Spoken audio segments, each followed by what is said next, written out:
everybody, and welcome back to another edition of Let's Talk Ghosts. And today we are taking on a couple of new to us YouTube channels. First one I saw sounded pretty promising. It's called Review-iConjure Paranormal.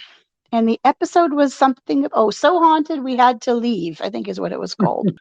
They always have to leave. Yeah. And they don't leave. That's the funny part. So this site, now again, this is in the UK. They got a lot of old buildings in the UK. So we see a lot of these guys.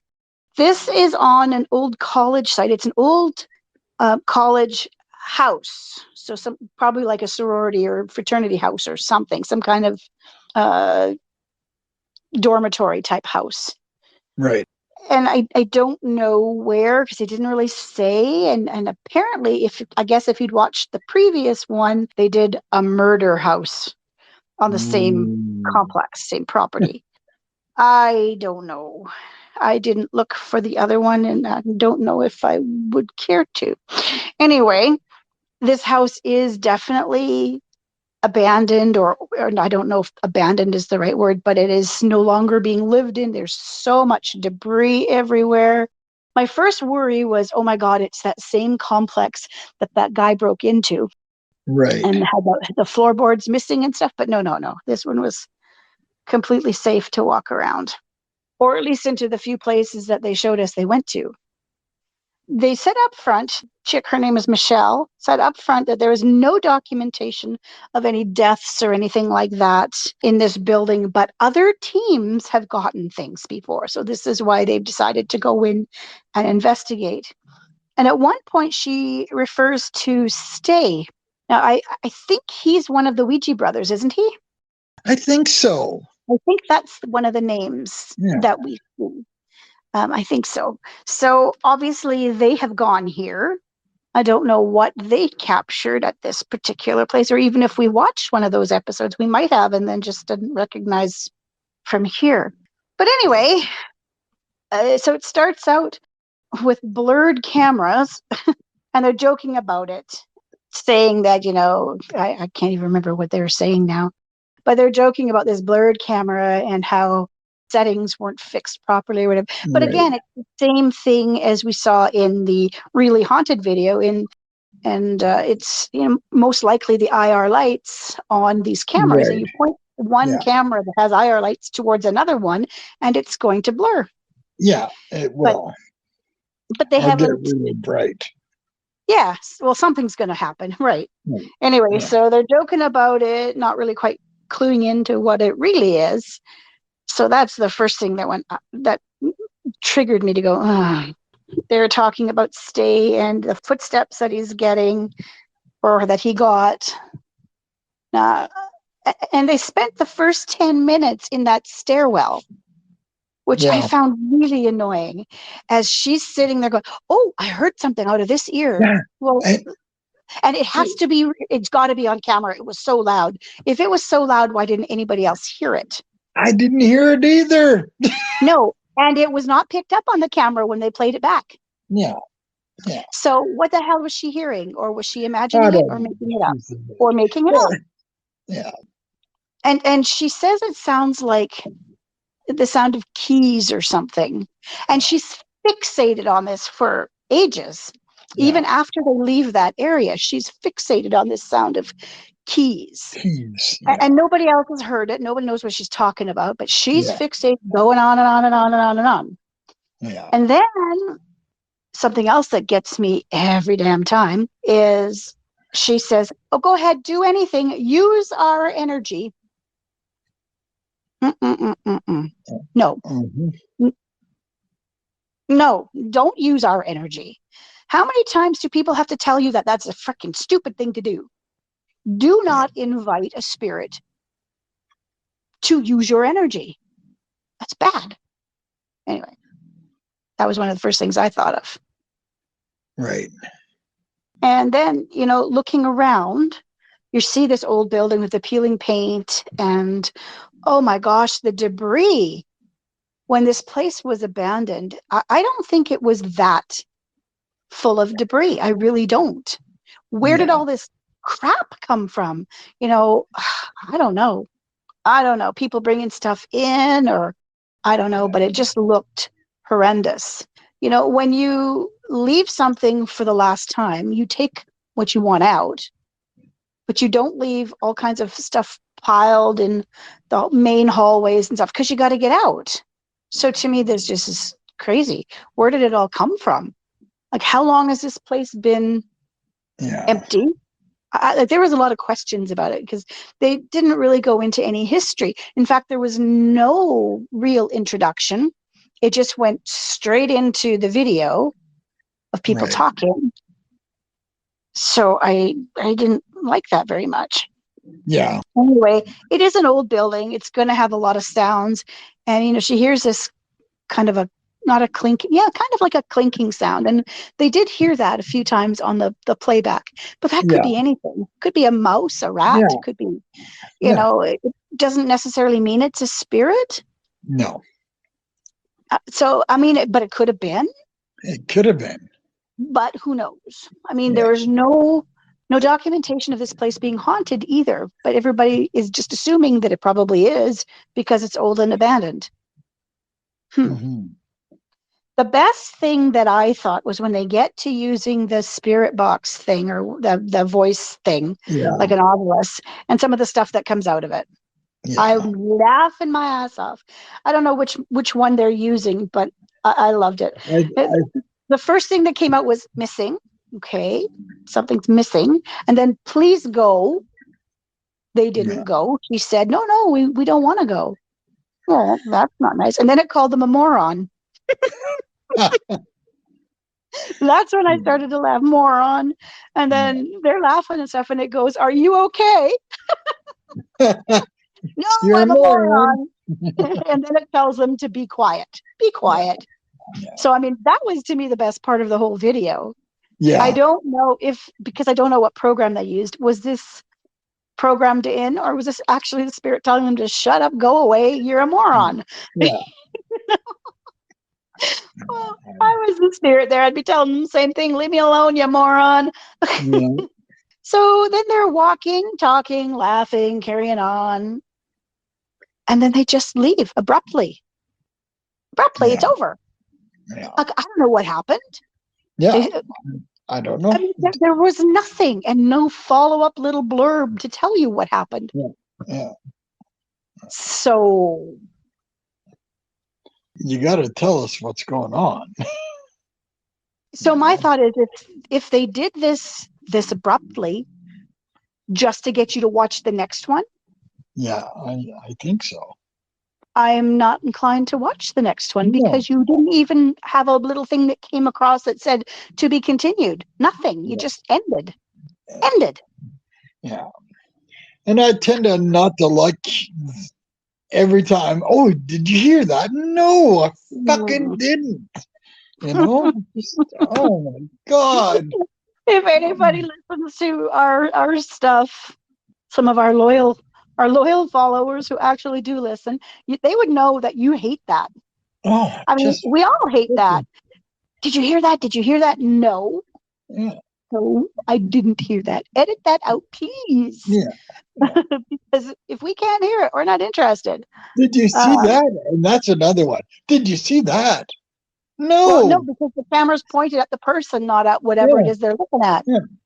And that irritates me more than anything. Get the camera off view. I know you want to be the star, but you're trying to promote paranormal activity and that sort of thing. So let us see it. Let us see it, for God's sakes. By the time they turn the camera around to see the shadow or whatever it is they've caught, it's gone. And so it's frustrating. So this group called iConjure, iConjuring, I really had some high hopes for it. I really did. I thought it looks kind of promising. But I can honestly say I'm not sure. I'm not sure if this was just a bad video. And quite frankly, I think they shouldn't even have posted this. You know, I think it was poorly done. There was just nothing there. And they put it up because they needed to put up some content. But it was not that well done. I didn't like it. I can't say, being that this was the only one that we've seen of them, that I'd want to watch anymore. I just don't know. They might be a good ghost, hunting team, but I didn't see any evidence of that. Yeah. So I don't know. What is your opinion? Exactly the same as yours. Yeah. Oh, yeah. Same things, Now, the second one we watched is a bit more promising. Yeah. This was called Nocturnal Nation, and it's season 4, episode 17, and it's called The Hellcell House Hauntings. Yeah. So it's an hour long. This one's much longer, an hour long, and in some places it really felt like it. But actually, after a while, I really got more invested in it as we went along. So that can be either here nor there. But my first thought was there's no credits, no splash screen. There was a decent intro where he comes in and introduces himself. His name's Danny. And he starts talking about, I guess, what he's going to do. And then, that was like the preview. There actually were credits and a proper intro and everything. And I was so impressed. Like, wow, this is like the way a show should be. Yeah.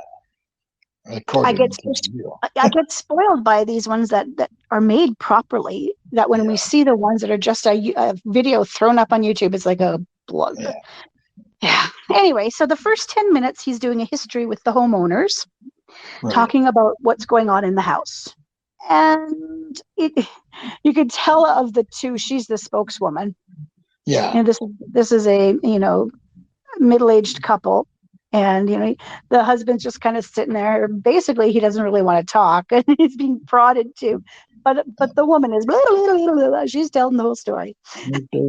Both are. What? No, nothing. Thank you very much. Screw you. Anyway, so they get the history. The house was built in 1883 by a Dr. Charles Evans, and that's all they know. Yeah. That's really all they know, who built the house. And it turns out later we find out that Dr. Charles Evans never even lived in the house, just built it. Yeah. And then she says something that happens at 11:30 p.m., and at least it did for quite some time. It was almost like someone picked up a big bunch of pencils or something and then dropped them on the floor. Yeah. And she said that went on for years, until about 8 years ago, when someone told her about saging the house. So she saged it. This is the one thing I thought was funny, and I I thought it was really amusing because I'd never heard this before. Some old Puerto Rican woman had told her to get a glass of water, take it into a room where she gets activity, say the Lord's Prayer, and then put a piece of paper over the top of it because spirits can't swim. They don't need to swim. I thought that was absolutely hilarious. I've never I did too. And we know that spirits can swim. They can go through anything they want to, if they want to. But I thought that was wildly funny. A piece of paper is going to stop a spirit from getting out of that cup. Yeah. Exactly. Yeah. Now, she didn't say if she did that, but I'm guessing she probably tried everything because, the activity was building up and she was getting either scared or annoyed or a little of both. Yeah. So, yeah. Spirits can't swim. Anyway, he did say that nothing seemed malicious. It's just very annoying, and sometimes the energy would feel more negative than positive, but they didn't feel like they were in danger or anything like that. Right. So then we meet Danny a little bit more now, because now he's going to start the investigation, and he says his go-to instrument of investigating are his dowsing rods. Yeah, but he only used one. That's all he needed to use. But I found that very different from all the others where everybody's using all this other stuff. Now, he does have other equipment that he uses as a backup. Yeah. But I found it really interesting how he chooses to communicate with the spirits. Very simply. Yeah. And how he held the dowsing rods up so you could see. You can see his hand not moving. I really appreciated that, because there was, there's always everybody talking about, oh, you're moving them on purpose. Well, you clearly see his hand not moving. Not even his thumb kind of moving to kind of try to make things move. Because I watched that really closely to see if he was doing something to make them move one way or the other. And no, I didn't see anything. Now, if anybody out there knows more about this particular channel than we do, we've only seen this one episode, so I have nothing to follow up on. Yeah, no reference. Yes, no reference points. So he's using that. And I found that his level of respect was so awesome. Yeah. Asking permission to speak, asking permission to know their name, will you be willing to speak to me, etc., etc. I just find that very refreshing, because very few people ask permission of the spirits they're trying to communicate with. Yeah. And later on, he's asking, how do you want to be called? And then following up by speaking to the spirit in the manner the fellow wanted to be called. I found that really, really refreshing. Yes. So he is also, between his dowsing rod and he's going to use he says he has a couple of spirit box apps that he likes. And the one that he's going to start with is the Necrophonic, which is much more like the SP7 that we're used to hearing so much of. It cycles through everything and you hear it. So that's much like that one. And he gets the name Ed come through on that. And then he uses his dowsing rod to confirm.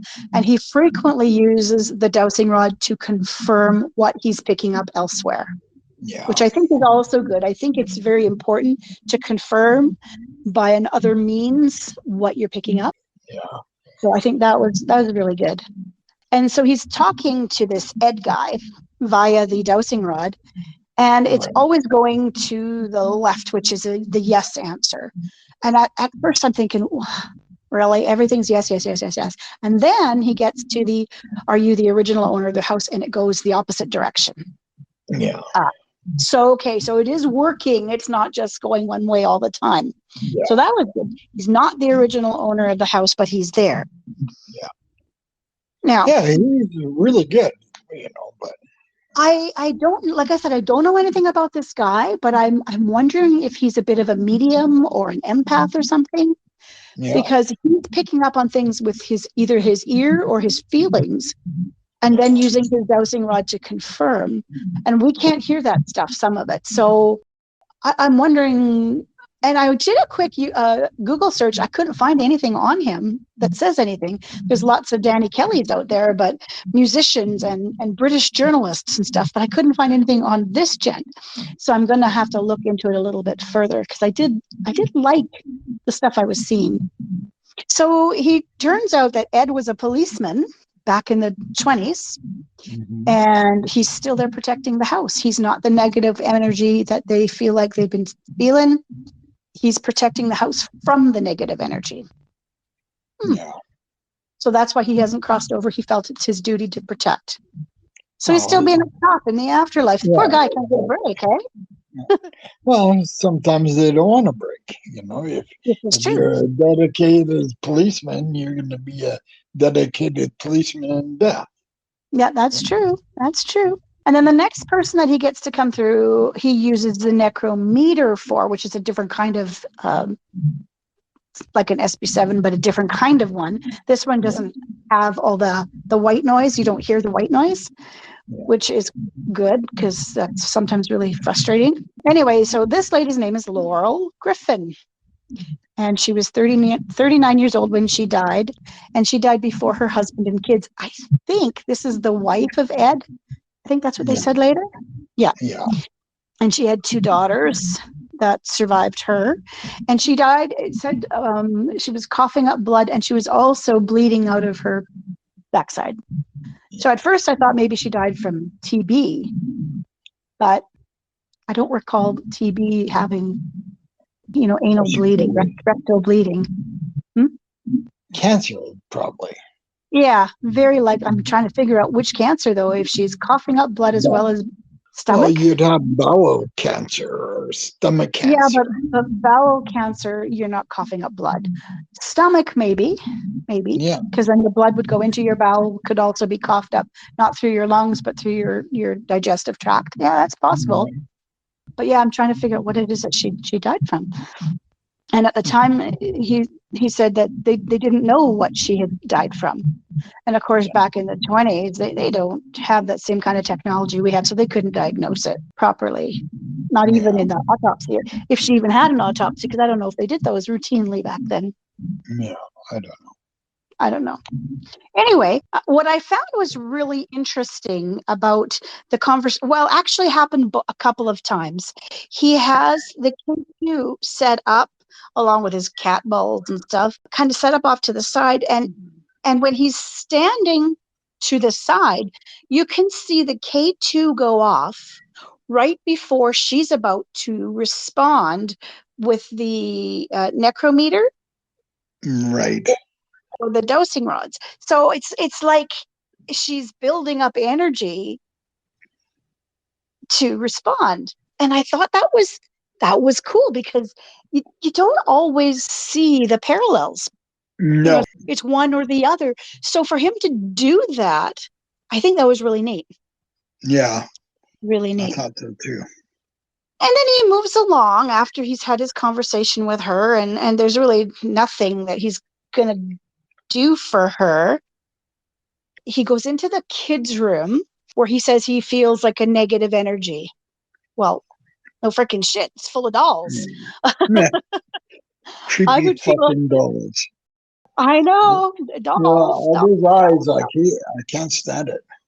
I'm not as freaked out about dolls as you are, but it's definitely something that would make you wonder. There's all these dolls, and they looked kind of old. So where Yeah. did they come from? And wherever they come from, are they bringing energy with them? Because you don't know that. Anyway, so then I can't remember if he thought he saw something out of the corner of his eye or something. But anyways, he says, I think I'm onto something, and he starts speaking to the negative energy, and he gets the name Bruce. Oh, that's right. Well, I get the name Bruce as a negative energy all the time too. Yeah. You've never had it so good. So it turns out it's Bruce Hemingway. And Bruce Hemingway is the original owner of the house. And he doesn't really feel like he's negative. He's just ready to cross over and nobody's helping him. Anyway, the thing that I found really impressive is when he's connecting and interacting with Bruce Hemingway, he asks him how he wants to be called. I don't know if it's because he thinks at that point that, oh, maybe he's negative, I'm going to be more respectful than usual, or if it's just his way. But he said, but he didn't do that with Ed, but he said, how would you like me to refer to you? Do you want me to call you Bruce, or do you want me to call you Mr. Hemingway? And the spirit said, Mr. Hemingway. And so he did. He referred to him either as Mr. Hemingway or Sir, all through their interaction. Yeah. And I thought that was impressive and respectful. And you rarely see that level of respect in a YouTube channel investigation. Yeah. Rarely. You rarely see it on television, Yeah. So I really liked that. Anyway, so like I said, this is the original owner of the house who actually lived in the house. The doctor whom he bought it from never lived in the house. So he lived in the house. He was the original owner. And I also wonder, and he didn't delve into it, and this is one of the things that is unfortunate, is, see, the owner before the current owners, they did some construction to the place, building a wraparound deck off of the kitchen. Right. Now, was his activity kicked up because of the construction? Because we know construction, deconstruction, renovations, all that stuff can create more paranormal activity. Yeah, that's And true. he didn't question that. He didn't delve into it, at least not on camera. Yeah. Don't know if he did otherwise. Maybe he edited it out. I don't know. But there wasn't any of that. And I felt that was something that he missed. He totally missed. Yeah. You know, Were you being a dick because they're Changing the building up your house. house? You don't like what they've done? Like what? Why? Yeah. Instead, he found out that this guy just wants to cross over, but he doesn't know how. He's stuck, basically. And that leads me to wonder too, and it's something that you never really think about. Once you die, they always say you see the white light and you walk through the light and you're on your merry way to heaven or wherever your happy place is. Right. But if you don't go through that light at the time of your death, are you stuck? Is there any way for you to get that light back so you can go when you're ready to go? And I'm starting to think no, unless you have help. And he offered to help him. He says, do you want to cross over? And the spirit said, yes. And then he confirmed it. He said, just to confirm you would like to do this, turn the dowsing rod left and right and then bring it back to the center. And so like a deliberate movement. And he did. And so said, okay, he would help him. And he has a very specific way that he helps people cross over. He first of all tells them that they have instructions, and the first thing he's going to do is say a prayer, asking God or whoever's on the other side of the gate to open the door, bring the light through, so that somebody can go through. Right. And then he says he's gonna give him some instructions, which basically is you have to let go of all your negative feelings, your frustrations, your anger, your hate, anything negative, because you can't go into the light with those. And he says very clearly, he says, these aren't my rules. These are the rules that we have to work with. So this, it's not that I don't want to, this is the rules. So he says, can you do this? The guy says, yes. And then he says, you take a step towards the light, just one step. And then he says something else, and I forget now what it was. Something about, when you're ready to take that second step, reach out. Oh, that was it. Reach out and you'll be able to go into the light. So he does, I guess. And then he says, are you still here?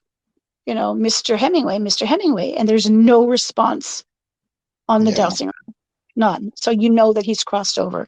And I found that, kind of moving. It was something to see and something to witness. So I thought that was really, really nice. This poor guy who'd been stuck, for, since the 1920s when he died or whenever he died. He's been stuck there. Yeah. And now he's free to go. Then we move along and we go into, I think it's the kitchen area, the back kitchen area. Now this is significant for that 11:30 time that we heard about earlier. There was a servant girl named Esther who had been brutally raped and murdered at 11:30.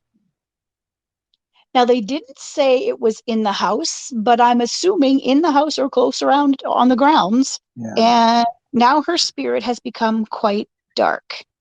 Didn't say it was evil and threatening or menacing, but dark. Yeah. I can understand that. I'd be rather angry too if I had been raped and murdered and, left. Yeah. He says that he's asking her to leave. Please go. And then he just walks her at the door. Yeah. I just don't get that one. That's the only part of the investigation I didn't, I just don't get. It's not that easy to oust angry ghosts. A negative spirit does not really just say, yeah, okay, see ya. So yeah, I found that one funny too. And then he confirms it with Grandma, which the Grandma spirit, did she really leave? Yes. Is she coming back? No. Well, how does Grandma know she's not coming back? Yeah, exactly. She's going to come back when you're not there because, she can. Yeah. Like, where'd she go? No. She hasn't been exorcised from the house. She just, the door's open, go. You might as well put a glass of water with a piece of paper on it. Yeah, you might as well, because you can't do it. I found that one kind of funny. Now he comes across another spirit named Johnny Elwood, who was a railroad worker who didn't live in the house, but he visited often because he was friends with people who lived there. And his spirit has been seen walking up and down the hallway. Apparently he died on the grounds and he was drunk. So they didn't really say how he died. Like, was it exposure, or did somebody Alcohol run over? poisoning. They didn't say how he died, just that he died and he was drunk at the time. He could have been hit by a horse and buggy, or I guess a car at the time, and they did have cars in the traffic, I think. Of course, they weren't moving very fast back then, but still. So now is going to use the necrophonic. That's the one he used initially with the white noise. And he asks him, "Why are you still here?"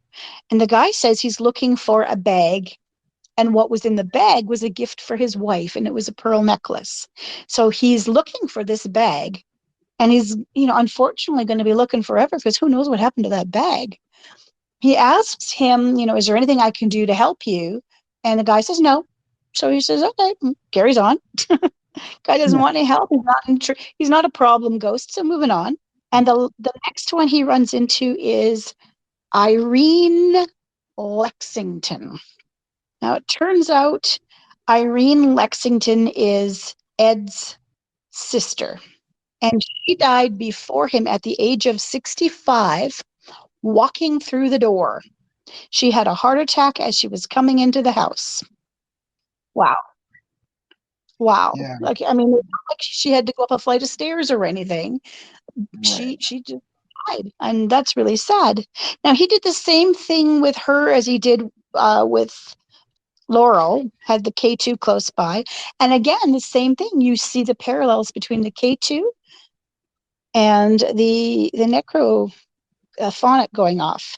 Yeah. So that was kind of cool. Yeah. And again, he asked, is there anything I can do? Yes, she wants to cross over and she's stuck. So he crosses her over too. And it's the same procedure that he did with the other. And he said that this is the reason he does this, because he's able to help people cross over spirits that are stuck like that. And he says that it's very rewarding for him to be able to do that. And so he had his, he confirmed that she was gone with grandma, which I thought was funny, that he didn't do like what he did with Ed with the dowsing rod. Ed, are you there? He didn't do that with her. He confirmed it with grandma. Grandma, is she still here? And grandma says no. Okay. So she's gone, crossed over, good. And then he stands there for, I don't know, a few minutes, giving us a recap of everything that happened, which I thought was pretty nice. It's nice to get that closure to the episode. Yeah. Most shows don't do. I mean, hell, that last one we watched, you didn't even get an ending. You just we're done, we're out of here. And then at the end, he actually had the rollout of the exit credits, which was pretty good. So all in all, as I said earlier, we're not here looking to debunk anything at this point. We're just enjoying the actual program. Yeah, and we enjoy really good investigators like this guy, Yeah. Yeah, and there was nothing there that stood out that needed debunking right off the top. Nothing that looked absolutely ludicrous, except for the walking the spirit out the door thing, which I've thought was weird. But maybe he truly believes that he did. Maybe he really believes that he did that. I don't know. I do wonder, like I said, if he's some sort of a medium or has some sort of sensitive capabilities. It seems so, and I would really like to know more. So if Danny's watching, or I mean listening, because this is audio, drop us a message. I'd certainly love to know how you do this, because it's interesting. Or if anybody else who does watch Nocturnal Nation, to let us know what you know, because we're curious. We're curious. Yeah. I'm curious. I got to know. I got to know. Yes. Anyway, Gots to know. So yeah, so we've got one that is very questionable. Probably not going to watch it again. Right. Really not impressed with iConjuring Paranormal. Can't say that I would be willing to look for more of their stuff. Well, I'll watch one more of them and see if it's as Okay, you bad. go ahead. Yeah, You I go ahead, will. let me know. Yeah, I just was so jaded with that Yeah, ending, just the way it was. And I didn't see so haunted that we had to, leave. Come on, yeah. really? Well, It was they all, not. it's Oh my God, I hate it when they use fake headlines yeah, to try to get yeah, likes and views. clicks Because and what you're getting is a one-time thing. One person's watching you once and that's it. So yeah, I don't know. But the second one, Nocturnal Nation with Danny Kelly, I quite enjoyed.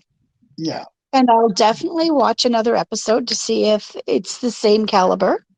yeah, Uh, I did hit the like button for him. I'm not going to subscribe just yet because we've been burned a few times subscribing to yeah, stuff only to find out later that it's crap and then have yeah, to unsubscribe. And oh, God. So if we get yeah, another good one, I'd be happy to watch some more after that. yeah, He does have 4 seasons going, so yeah, that's a good thing. That's a good thing. yeah, So again, I hope you guys all have a great day, evening, night, wherever you are in this big wide world. yeah. Have a good week. And yeah, let us Happy know what you hunting. think. Yeah, happy hunting and have a good one. Bye now.